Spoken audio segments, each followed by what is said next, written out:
Bill Lillis loved everything Iowa. He exuded Iowa values. He made it a point to get to know everybody he came in contact with and their stories. He worked hard, and he valued relationships. Bill Lillis was born in Williamsburg, Iowa, the second of 7 kids. Perhaps that large family played a role in Bill's philosophy of always trying to bring people together.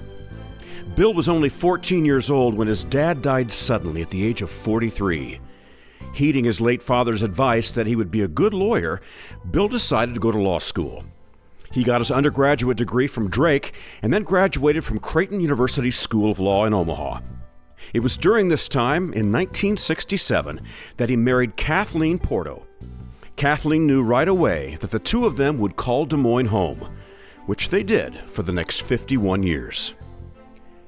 Bill began his legal career at the Polk County Attorney's Office and soon joined the law firm that would eventually bear his name. He loved being a lawyer, and he acknowledged he was a better one thanks to the wisdom and tutelage of his good friend and mentor, John Connolly, who took Bill under his wing early on. Friends, colleagues, and even opposing counsel are in agreement that Bill was invariably concerned about both sides of any equation or position. I don't know anybody who did it any better. Oftentimes we were tempted to just jump in and start talking about the good things about our project, but Bill didn't jump in. He looked at both sides before he formed a strategy to give both sides as much of a victory as he could. That was Bill Lillis. It was Bill's nature to bring people together. Bill was well-connected and respected precisely because he was so consummately fair. He wanted to see both sides come out winning. His career was defined by the notion of win-win, and I think that puts him in a very unique situation with respect to what you often see and hear about with lawyers. One example of that I remember, one of the longtime city council members said, "I don't really care whether Bill's on our side or the other side. What I want to hear is I want to hear what Bill thinks." Bill's presence in public settings was really kind of impeccable. He always looked great.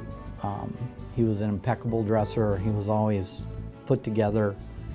He was famous for that.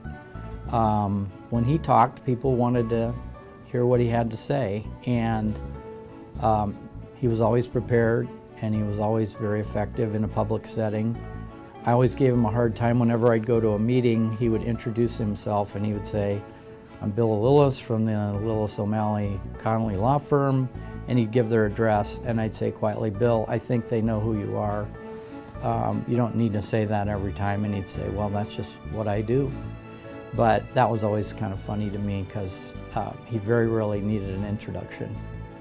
It was widely known that if a corporation or local business had any real estate needs, Bill Lillis would be the first phone call they made, sometimes to engage him, and at other times just to seek his counsel.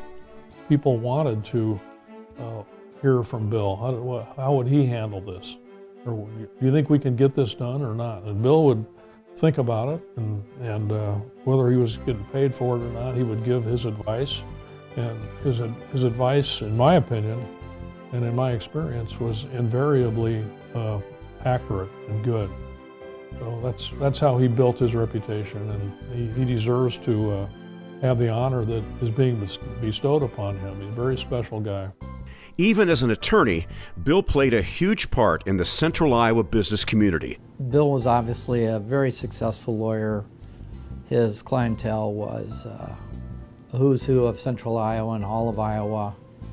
You go to another town, you'd go to Mason City or Council Bluffs or Cedar Rapids and visit with somebody about a real estate related matter, and it would turn out that Bill Lillis was their lawyer.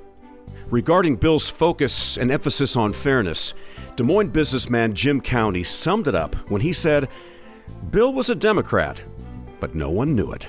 He was known as a balanced guy politically. You know, he could talk to Democrats and Republicans.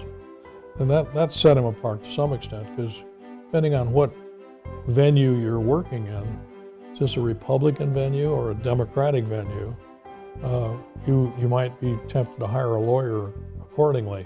But with Bill, you could hire Bill in any situation. He was so well respected. and so balanced in his viewpoints. His dedication to his profession was unparalleled. Philanthropy was also a big part of what made Bill such a respected and cherished member of the Des Moines community. Together with Kathleen, Bill was an advocate for the city of Des Moines and strongly believed in giving back to the community they both loved. He was a great lawyer. He had all the skills, but on top of that, he brought the human part and really stretched into doing good things for people other than his clients and using his skills to, have an impact. Bill was a 25-year board member of Anawim Housing, an organization that was close to Bill's heart. He often brought his family along to deliver food to those in need in the housing projects the Anawim board supported. Bill got involved in Anawim in 1988. For Anawim, Bill's expertise in real estate just helped them in a myriad of ways. There's an apartment complex just opened in Urbandale on the southwest corner of Merle Mall. I think Bill was probably the impetus for the idea to have affordable housing there.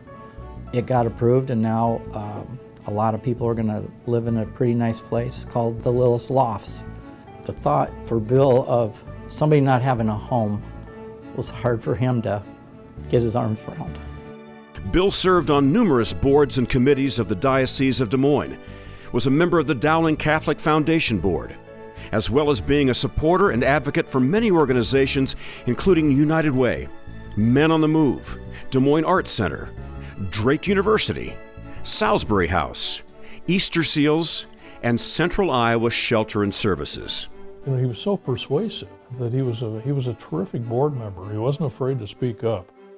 And he provided great leadership for a number of important initiatives in Des Moines. And Des Moines will always benefit from the work that Bill did. Even with all of those professional and civic accomplishments, Bill's greatest love and primary focus was his family. He was infamous for calling his children and grandchildren almost daily. Bill never met a stranger, and his friends were numerous, greeting everybody by name and often with a hug.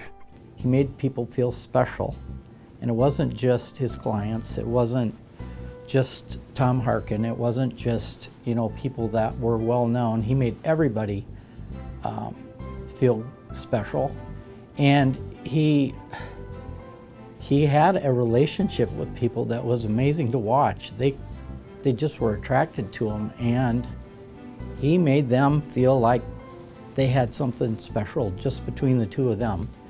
And that wasn't just a handful of people, that was almost everybody that he touched. He cherished his roots and the relationships with people whom he represented, and even those who sat on the other side of the table. His many professional accomplishments are a testament to that. But it was his style, class, generosity, and sense of fairness that made him such a beloved man. Bill was trying to make the central Iowa area better. Bill was trying to make Iowa a better place to live and work and raise a family.